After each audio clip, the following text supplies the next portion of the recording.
জনতারে চেতায়েন না, আপনাদের কিন্তু ভারতেও জায়গা হবে না, মনে রেখেন কথাটা। অবশ্য আপনাদের মধ্যে রয়্যাল এজেন্ট যারা আছে তাদের জায়গা দিতে পারে। আলতাফ সাহেব তো বলছে বিএনপির মধ্যে রয়্যাল লোক আছে, জানেন তো, দেখেন ওই কি বলছেন। তো বিএনপির কাছে আমার প্রশ্ন, আপনারা যদি আন্দোলন মাস্টার মাইন্ড হবেন তাহলে আপনাদের 31 দফার একটা দফাতেও এই জুলাই আগস্ট বিপ্লবের আন্দোলনের শহীদদের আহতদের নিয়ে কোনো দফা নাই কেন? 1971 মুক্তিযোদ্ধাদের নিয়ে তো 21 নম্বর দফা আছে। তাদের তালিকা করবেন, স্বীকৃতি দেবেন। 2024 স্বীকৃতি কোথায়? তাদের পুনর্বাসন কোথায়? ভুলে যান না, এটা আপনাদের 2001-2006 এর অ্যানালগ দেশ না, এটা প্রযুক্তির বিশ্ব। নির্লজ্জভাবে আন্দোলনের ক্রেডিট নেবেন, আবার এইভাবে ধরা খেবেন, আবার ক্ষমতায় যাইবেন। এত খাইতেছেন কেন বাবারা? খাইবেন ভালো কথা, খাওয়ার জন্য তো চাষাবাদ করা লাগে। ছাত্রদের কি হালের বলদ পাইছেন যে তাদের ময়দা খেতে চাষিরা ক্ষমতা যাওয়ার স্বপ্ন দেখবেন? এই স্বপ্ন আপনার স্বপ্ন দোষ হবে 2026 সালে। চলেন দেখি কেন 2026 বাংলাদেশের জন্য খুবই জটিল, খুবই কঠিন, খুবই অনিশ্চিত একটা বছর হবে। বাংলাদেশের মানুষকে হাসিনা সরকার উন্নয়নের যে মূলা দিছিল, ওই মূলা ক্ষেত দেখা 2021 সালে আমাদেরকে অনুন্নত রাষ্ট্র থেকে উন্নয়নশীল রাষ্ট্রের মর্যাদা দেওয়া হয়েছিল। মর্যাদা না, যে উন্নয়নশীল রাষ্ট্র হিসেবে বাংলাদেশের জন্য অপেক্ষা করতেছে কি কঠিন চ্যালেঞ্জ। সব চ্যালেঞ্জের কথা আজকে কমু না, তবে আমরা মাঝে মাঝে বিএনপির এইভাবে পরীক্ষা নেব। আপনাদের প্রথম চ্যালেঞ্জ হলো না, সব চ্যালেঞ্জের কথা আজকে কমু না, আজকে কয়েকটা চ্যালেঞ্জের কথা কমু, বাকিগুলো খুঁজে বের করেন। আপনারা তো বহুত বুঝেন, সবার থেকে বেশি বুঝেন। আমাদের প্রথম চ্যালেঞ্জ হলো 2026 সাল থেকে আমরা ইউরোপিয়ান বাজারে জিএসপি প্লাস পাবো না। জিএসপি হলো সেই মেকানিজম যেটা ইউরোপিয়ান বাজারে আমাদের পণ্যের, বিশেষ করে গার্মেন্টসের শুল্কমুক্ত প্রবেশ নিশ্চিত করা হয়। এর মধ্যে অন্যতম হইল তৈরি পোশাক শিল্প। 2026 সালে জিএসপি প্লাস পাওয়ার অন্যতম শর্ত হইল সুশাসন, কলকারখানার শ্রমিকদের অধিকার নিশ্চিত করা। সুশাসনের কথা কইলাম না, ওইটা আপনারা কেমন পারবেন সেটা 2001-2006 সালের কথা মনে আছে, কিন্তু কলকারখানার শ্রমিকদের অধিকার নিশ্চিত করতে আপনারা যে পরিকল্পনা দরকার সেটা আপনাদের নাই। কেন জানেন? আপনারা হলেন ব্যবসায়ী আর বুর্জাদের নিয়ে তৈরি দল। গরিব মানুষরা রক্ত দেয় আর বড় লোকরা মাখন খায়। আপনাদের যারা জনগণের সাথে সম্পৃক্ত ছিল তাদের কি অবস্থা আমি একটু পরে দেখাবো। হ্যাঁ, কি অবস্থা, বের করে দেন, না তো বাইরে ফেলে, পিঠে মরে যায়, বনে বাজারে ঘুমায় বেড়ায়। ঢাকায় এসে রিক্সা চালাইছে যে সমস্ত লোকেরা, দারোয়ান হয়েছে, পাঠায় কাজ করছে, তাদের কোনো খবর থাকে না। সবাই আইসা তখন টেকার লোভে জড়া হয় আশেপাশে, অর্থলোভী এলিট। আর এই রাসেলের মতো লোকেরা আপনাদের দলে ফিরতেছে, নতুন এসালমো হয়ে উঠতেছে। আপনাদের এক্সাম্পল দিই, আপনাদের তৃণমূলের নেতা কর্মীদের কি অবস্থা, আপনাদের যুব দলের নেতারে আর্মি পিটায় মেরে ফেলাইলো, দেখছেন বাচ্চাগুলোর কি অবস্থা? অথই পাথারে পড়ছে এই পরিবারটা। ভাই এই দলের রাজনীতি করেন, এই দলের হয়ে আমার পেজে ধাপায় পড়েন, জিজ্ঞাসা নিয়ে এই পরিবারের খোঁজ দিয়ে আমাকে জানান, এই পরিবারের সব দায়িত্ব আমি নেব। জি না, আমার টাকা নাই, আমি বড় লোক কেউ না, আমার বাপের জমিদারি ছিল না, ভিক্ষা করবো সবার কাছে, আমার ভিক্ষা দিতে কোনো গ্লানি নাই। একটা লোক সারা জীবন বিএনপির রাজনীতি করে গেল, আর্মির পিটানিতে জীবন গেল, তার পরিবারকে বাঁচানোর জন্য তিনি নাকি ভিক্ষা করবে, আর তিনি নাকি শেষ জীবনে অপবাদ নেবে যে ভিক্ষা করার টান করে কোটি কোটি টাকা আত্মসাৎ করেছে। আমি এগুলো জানি, হ্যাঁ এগুলো জানি, এটি বাংলাদেশ। হ্যাঁ বুঝছাও। যাই হোক, আমার খোঁজ দিয়ে এই পরিবারের দেখভাল করার দায়িত্ব যেন আমাকে দেন, খোদাতালা এই তৌফিক যেন দেন, ওনার পরিচয়টা দিয়ে আমার সাথে যোগাযোগ করাই দেন। এই বিএনপিতে অলিগার ঘটতেছে না, এদের টাকা কামানোর একমাত্র উপায় হলো শ্রমজীবী মানুষের শোষণ।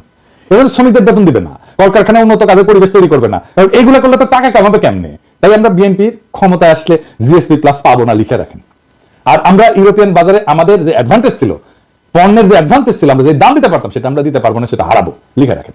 আর একটা চ্যালেঞ্জ হলো 2026 সাল থেকে আমাদের উপর আন্তর্জাতিক কপিরাইট আইনের প্রয়োগ শুরু হবে। এর মানে কি জানেন? সবকিছুরই কপিরাইট আছে, বুঝছেন? সবকিছুর ওই কপিরাইটে ফ্রি দিতে হয়।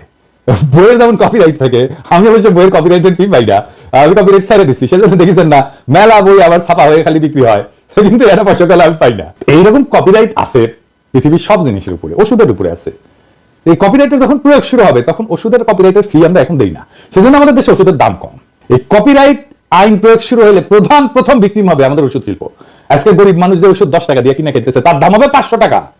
আমাদের যখন ওষুধ উদ্ভাবনের যে সূত্র, তার জন্য রয়্যালটি দিতে হবে, কপিরাইট ফি দিতে হবে। অলরেডি আসন্ন দাম বাড়ার সাথে মানুষের অভ্যাস তৈরি করে নেওয়ার জন্য আইএমএফ ওষুধের দাম বাড়ানোর জন্য পরামর্শ দিচ্ছিল এবং ভ্যাট প্রয়োগ করছিল। আমরা দাবি দিয়েছি, সরকার তাৎক্ষণিক সিদ্ধান্ত বাতিল করছে, আমরা ধন্যবাদ জানাই। অবশ্যই এইরকম জনমুখী সিদ্ধান্ত বিএনপি নিতে পারবে না, কারণ তাদের তো ব্যবসায়িক লাভকে টাকা কামানো ধান্দা করে দিতে হবে। অর্থাৎ বিএনপি ক্ষমতা আসলে 2026 সালে ওষুধ রপ্তানি বাদ দেন, দেশের মানুষকে কম দামে বা এখনকার দামে ওষুধ সরবরাহ করতে পারবেন না। আপনারা দেখেন আব্দুল মুক্তাদির কি বলেন, উনি ইনসেপ্টা কোম্পানির মালিক, আমার কাছে বস ছিলেন ক্ষুদ্রকালে। 26 এর পরে আমাদের দেশে আর প্যাটেন্টেড ওষুধ তৈরি করতে পারবো না, সেগুলির জন্য আমাদেরকে রয়্যালটি দিতে হবে এবং অনেক ওষুধের দামই এমন হতে পারে, যেমন একটা এক্সাম্পল দেই আপনাদেরকে, আপনারা যদি হেপাটাইটিস সি এর আমরা যে ওষুধটা বাংলাদেশে তৈরি করি সেটার দাম হলো মাত্র $6, আর সেটা বাইরে বিক্রি হয় $1000 একটি ট্যাবলেটে।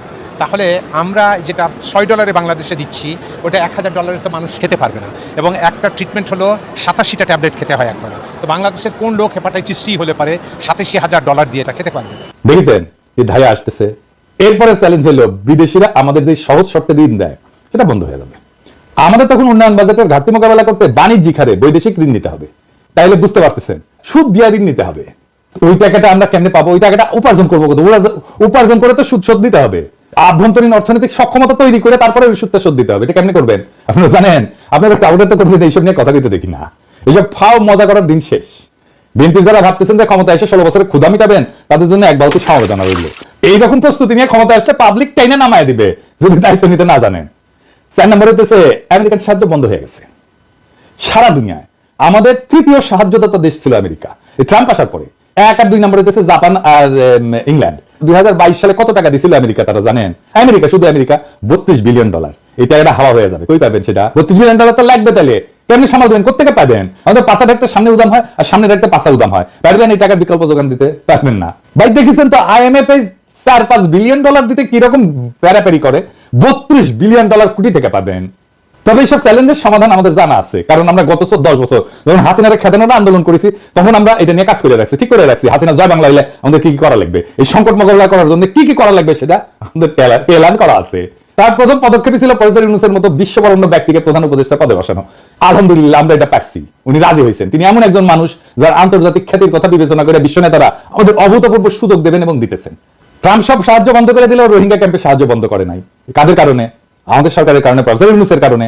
তো প্রেসিডেন্ট ইউনূসের এত গুরুত্ব কেন? কারণ যেই মানুষ তার অর্থনৈতিক মডেল দিয়া সারা বিশ্বে দারিদ্র্য মোকাবেলা করছেন, সেই মানুষের 3-0 কনসেপ্ট যেটা আমি আগে কইছিলাম, এটা প্যারিস অলিম্পিকের মূল প্রতিপাদ্য বিষয় ছিল। উনি ছিলেন প্যারিস অলিম্পিকের একজন প্রধান ব্যক্তি। সেই মানুষের উপযুক্ত কোনো পার্সোনালিটি কি আপনাদের মধ্যে আছে যিনি ভারতের আর পশ্চিমের ঠাপ একই সাথে সামলাইতে পারবেন? আপনি তো পারেন নাই 1-11-এ। ক্ষমতা আপনার লোক ইয়াজউদ্দিন, আর্মি চিফ আপনাদের বানানো, তারাই আপনাকে উস্তে দিল, সাথে জামাতও ছিল। পারেন নাই 1-11 ঠেকাইতে। এখন আমরা কেমনে পারবেন? যাই হোক, আমাদের পরিকল্পনার একটা ডেমো দিলাম। পুরো পরিকল্পনা আমাদের সাজানো আছে 2026 সালের চ্যালেঞ্জ আমরা কিভাবে মোকাবেলা করব। আমি যে ফাঁকা আওয়াজ দিই না তা নিশ্চয়ই বুঝতে পারছেন। অনেক পরিকল্পনার মধ্যে দিচ্ছি, আরো দিব। এমন না যে পরিকল্পনা পরে বাস্তবায়ন করা হবে। পরিকল্পনা কিভাবে করতে হয় সেটা দেখাইছি। সমস্যার 100টা সমাধান আছে। কি ভাবছিলেন যে আপনাদের জন্য আর বলে দিব বাকিগুলা আপনাদের পরীক্ষা নকল করার মতো সরকার নকল করে চালাবেন? আমাদের সাথে অ্যালাই করেন। আমরা যেভাবে দেখতে চাই আপনাদেরকে সেইভাবে থাকেন, সেই রাস্তায় থাকেন, আমাদের সাহায্য পাবেন, আমাদেরকে পাশে পাবেন। আমাদেরকে সত্যি মনে করতেছেন এখন? হ্যাঁ, আমাদের কাছে সব বিষয়ের ওষুধ আছে। আপনারা এই লোকগুলোকে চান কিনা পাশে সেটা আপনাদের সিদ্ধান্ত। এবার আসেন দেখি বিএনপি কেন নির্বাচন চায়। কারণ বিএনপির কাছে নির্বাচন হচ্ছে হরলিক্স। হ্যাঁ, এমনি খায়। হ্যাঁ, ওই যে দেখেন আমার ভাই টাকায় 16 আনাই উসুল। আমি তো এমনি খাই হরলিক্স। বিএনপির নির্বাচন এমনি চায়, মানে বুঝে না কেন চায়। আসল কথা হলো বিএনপিকে নির্বাচনের জন্য সিল্লাইতে বুদ্ধি দিচ্ছে তাদের নয়া বন্ধু ভারত। ভারত এখন বিএনপিকে দিয়ে আওয়ামী লীগের পুনর্বাসন করবে আর বাংলাদেশকে তার দাসত্বের অধীনে রাখবে। বিশ্বাস হয় না? দেখেন মির্জা ফখরুল যখন নির্বাচনের ডাক দেয় তখন ছাত্রলীগ তাদের বিদেশে পলাতক নিয়ে তাদের দিয়ে আন্দোলনের রূপরেখা প্রকাশ করে। ছাত্রলীগের এই সাহস করতে আসছে আমি জানি না। মায়ের মনে হয় কম খাইছিল। আমি কইছিলাম যে এদের জন্য মায়ের চেয়ে উপকারী আর কোনো ভাইটামিন নাই। এখন বুঝছেন যে ভারত এই পুরা গেমের মাস্টার মাইন্ড। তারা বিএনপি কামলাদের দিয়ে নির্বাচন বলে কান্নাকাটি করাবে, সামনে আওয়ামী লীগ রাজনীতির মাঠে উকি ঝুঁকি দিবে। আওয়ামী লীগ ঘোষিত কর্মসূচিগুলো পালন করতে গেলে আমার ক্ষুদ্র ভাতা ভগিনীরা যথেষ্ট। যেই মায়ের 5 আগস্টের পর 19 সালের দিকে তাকাই দিতে পারি নাই, সে পাওনা শোধ করে দিতে হবে। আর বিএনপিরে কইতেছি ভারত আওয়ামী লীগের সাথে যে বাসর করতেছে ওইখানে আপনারা কাবাব নে হাড্ডি, ওইখানে আপনাদের কোনো জায়গা নাই। মজা শেষে ফেলা দেবে কন্ডমের মতো। দেখেন শ্যামা ওবায়দ আদানির জন্য ওকালতি করে। দেখেছেন শ্যামা কি জ্বালানি মন্ত্রী? আদানি ভারতের এক দুর্বৃত্ত অলিগার, সারা দুনিয়াতে ঘৃণ্য, মোদির ক্যাশিয়ার। তার সাথে বিএনপি নেতার লটকালটকি দেখেন। এখন মানুষের ক্ষমতায় গেলে দেশ বেচে, এটা ক্ষমতায় যাওয়ার আগেই দেশ বেচে দিছে আদানির কাছে, দেশ বেচে ছাড়া। এই বিএনপিরে ভারত এখন ক্ষমতার লজেন চুস দেখাচ্ছে, বুঝছাও? ক্ষমতার লজেন চুস দেখা বিএনপি ক্ষমতার মূলার পিছে যাচ্ছে। তারপরে লজেন চুসের আমও যাবে, সাথে সালাও যাবে। কেমনে বিএনপি কে ভারত ফেলা দেবে ক্ষমতা দেখে শুনবেন, প্ল্যানিং শুনেন আমার কাছে। ভারত জানে 2026-এর চ্যালেঞ্জ মোকাবেলা করা বিএনপির পক্ষে সম্ভব না। এটা আমার মতো মূর্খ মানুষ বুঝলে ভারত অনেক আগে থেকে জানা আছে। যখন বিএনপি দেশের অর্থনীতি নিয়ে ঝামেলায় পড়বে তখনই শুরু হবে বিক্ষোভ আন্দোলন। এই আন্দোলন হবে একেবারে তৃণমূল থেকে। মানুষ খেতে পারবে না তো, চাকরি থাকবে না তো, মানুষ দলে দলে রাস্তায় নেমে আসবে তো। লোক ওইখানে আওয়ামী লীগ কি তাণ্ডব করেছিল মনে আছে না? এখন যে পুলিশ আছে পুলিশে পুরে রেখে হাসিনা, পুলিশ চুপ করে দাঁড়িয়ে থাকবে। 1-11-এর টাইমে যেমন আসিল ওই মির্জাফরের সেনাবাহিনীর মতো। ছাত্রলীগ যুবলীগ গঠ থেকে উঠায় আন্দোলনে জয়েন দেবে। আর আমার হাসু টুপ কইরা ঢুকা পড়বে। আন্তর্জাতিক চাপের কাছে তখন নত জানো বিএনপি, দেশীয় আন্দোলনের দিশেহারা বিএনপি তখন আওয়ামী লীগের সাথে আত্মত করে পলাবে, আওয়ামী লীগ যেমন পলাইছিল। আর দেশে ফিরে আসবে সেই ভয়ঙ্কর ফ্যাসিবাদ, আবার সেই ভারতীয় আধিপত্যবাদ যা কাটে নিছিল আমাদের জীবনের 16টা বছর, বাংলাদেশকে পরিণত করছিল ভারতের উপনিবেশে। যারা কায়দা নিয়েছিল বর্বর ভাবে আমাদের হাজার হাজার সন্তানদের জীবন, যারা আমাদের 25,000-এর মতো ছাত্র জনতাকে আহত করে চির জীবনের জন্য পঙ্গু আর দৃষ্টিহীন করে দিছে, সেই আবু সাইদ মুগ্ধ ওয়াসিমদের রক্ত শুকানোর আগেই যেই দল নির্বাচন করে মুখে ফেনা তুলে ফেলাইতেছে, তারা আর যাই হোক দায়িত্ব নিতে পারবে না। আপনাদের রিকমেন্ড করা যত লোক অন্তর্বর্তীকালীন সরকার আছে তাদের পারফরমেন্স দেখে আপনাদের দক্ষতা আমাদের কাছে পরিষ্কার। ষষ্ঠ প্রদেশটা কার রিকমেন্ডেশনে জানেন? বিএনপির। শিক্ষা প্রদেশটা কার? বলছিলাম তো বিএনপি। এই খালাস বিদেশে কোনো অনুষ্ঠানে যায় না। 5ই আগস্টের পর বাংলাদেশের শিক্ষাঙ্গনে সবচেয়ে বেশি ঝামেলা হয়েছে, ছাত্ররা আন্দোলন করছে তাদের অধিকারের জন্য, আর আওয়ামী লীগ তাদের ন্যায্য অধিকারের আন্দোলনের নাম দিছে সন্ত্রাসী কর্মকাণ্ড।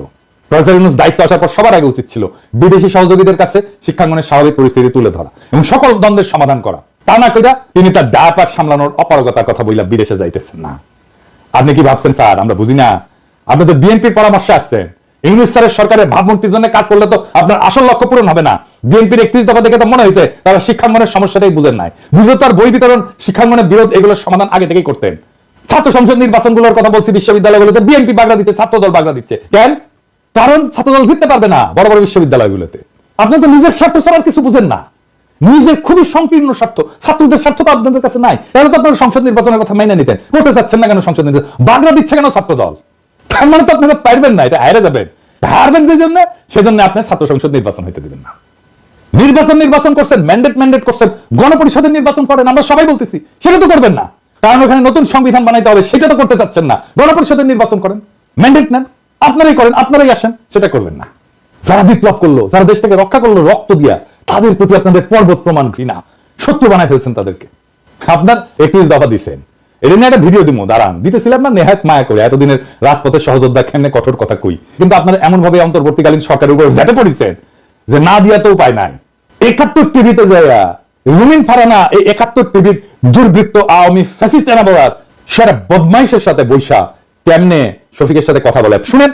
ব্যর্থতা কি দেখলেন? আমি তো এটা ব্যর্থতা অনেকগুলো ডেটা আছে, সব জায়গায় সফল হওয়া যায় না। না ব্যর্থতা কিছু অংশ স্বীকার করবেন না, জার্নালিজম করেন না ব্যর্থতা কিছু মানে 100% চান না, আমি এটা বলছি না, আমি 90 বলি না, কিছু জায়গায় ব্যর্থতা আছে। কিন্তু আপনাদের উপদেষ্টা তো নিজেকে নিজে মার্কিং করার সময় 3-4 দিতে পারছেন না 10-এ। আমি জানি না, আমি চিফ অ্যাডভাইজারের অফিসকে রিপ্রেজেন্ট করে আমি সে আলোকে বলছি। ওকে, দেখেছেন 71 টিভির সাথে বিএনপি এক হয়ে গেছে, দেখছেন?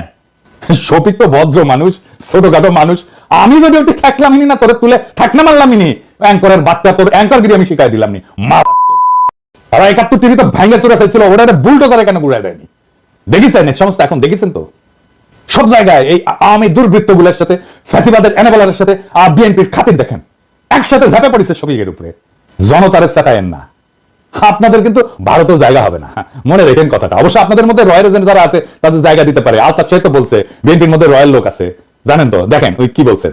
বিএনপির কিছু লোক আছে যারা আনন না, নূতন না, পুরানা, নন রয়্যাল এজেন্ট। তারা এই দেশে যদি 100 টাকা কামাই করে 90 টাকা ইন্ডিয়াতে পাঠায়। এই এজেন্টের একাধিক এজেন্টের নাম আমি বলতে পারি। আমি তো ঢাকায় থাকি, বটগলিও থাকি, কলকাতায় সল্ট লেকে বাড়ি আছে, সোনার দোকান আছে, হোশিয়ারি আছে, তারপরে পেট্রোল পাম্প আছে, তারপরে এটাকে কি বলে, এই যে কমিউনিটি সেন্টার আছে। বাসায় গেলে পরে আপনি বাংলাদেশি পাসপোর্ট পাবেন, আপনি ইন্ডিয়ান পাসপোর্ট পাবেন, আপনি কানাডিয়ান পাসপোর্ট পাবেন। তো প্রমাণের থেকে অসুবিধা আছে নাকি? বিএনপি একজন শীর্ষ নেতা এই কথা বলছে, আমি বলি নাই। বিএনপি কোনো জবাব আছে? এবার আসেন আলাপ করি 2026 বিপর্যয় থেকে বাংলাদেশকে রক্ষার উপায় কি। এই বিপর্যয় থেকে রক্ষার একমাত্র উপায় হলো প্রফেসর ইউনূসের মতো একজন সরকার প্রধান, যিনি বৈশ্বিকভাবে সমাদৃত। এখন নির্বাচন দিলে দেশের অর্থনীতির উপর অতিরিক্ত চাপ আসবে। আওয়ামী লীগের চুরি করা টাকা ফেরতই না, যেন আর কেউ দেশকে বাপের সম্পত্তি ভাবতে না পারে, সেই ব্যবস্থা করতে হবে। মনে হয় এখানেও বিএনপির আপত্তি। আওয়ামী লীগের হাতে কত হাজার কোটি টাকা আছে জানেন? নির্বাচন আসলে ওই টাকা মাঠে আসবে, তখন মাঠে আসবে প্রার্থী কেনার জন্য, ভোট কেনার জন্য। 2026 চ্যালেঞ্জ মোকাবেলার জন্য প্রফেসর ইউনূস অনেক দক্ষ টেকনিক্যাল এক্সপার্ট নিয়ে আসছে। রিভার্স ব্রেন ড্রেনের মাধ্যমে আরো লোক আনার কাজ চলতেছে। এদেরকে দেশ পুনর্গঠনের সুযোগ দিতে হবে। আপনারা জানেন কত স্কলার ফিরে আসছে, সরকারের সাথে কাজ করার জন্য। সোয়াসের মুস্তাক ভাই আসছে, ইকোনমিস্ট আনিস ভাই আসছে, বিদায় আশিক আসছে, খলিল ভাই আসছে, আরো কত নাম কমো প্রত্যেকে কাজ করতেছে এই ধ্বংস হয়ে যাওয়া দেশটাকে আবার ঠিকঠাক করতে। জুলাই গণহত্যার বিচার শেষ করতে হবে। আপনারা 31 দফায় যেহেতু এগুলো রাখেন নাই, তাই আপনাদের উপর আমাদের কোনো ভরসা নাই। আগামীর যুগ জেনারেটিভ এআই এর যুগ, আমাদের তথ্য প্রযুক্তি খাতে অনেক দক্ষ লোক দরকার। হাসিনার শরীর অত্যাচারে এমন দক্ষ যত লোক দেশ থেকে চলে গেছে তাদেরকে আবার আমরা ফিরে আনবো। বাংলাদেশের তরুণ ইমরান যে স্ন্যাপচ্যাটের মতো কোম্পানি সিও, ওইরকম অনেক লোক আমরা দেশে আনার কাজ শুরু করবো। তাদের মাধ্যমে গড়ে তুলবো আমাদের পোস্ট জুলাই রিকভারি ফোর্স, যারা দেশের পুনর্গঠনে কাজ করবে। আর তরুণদের নেতৃত্বে হবে সংস্কার।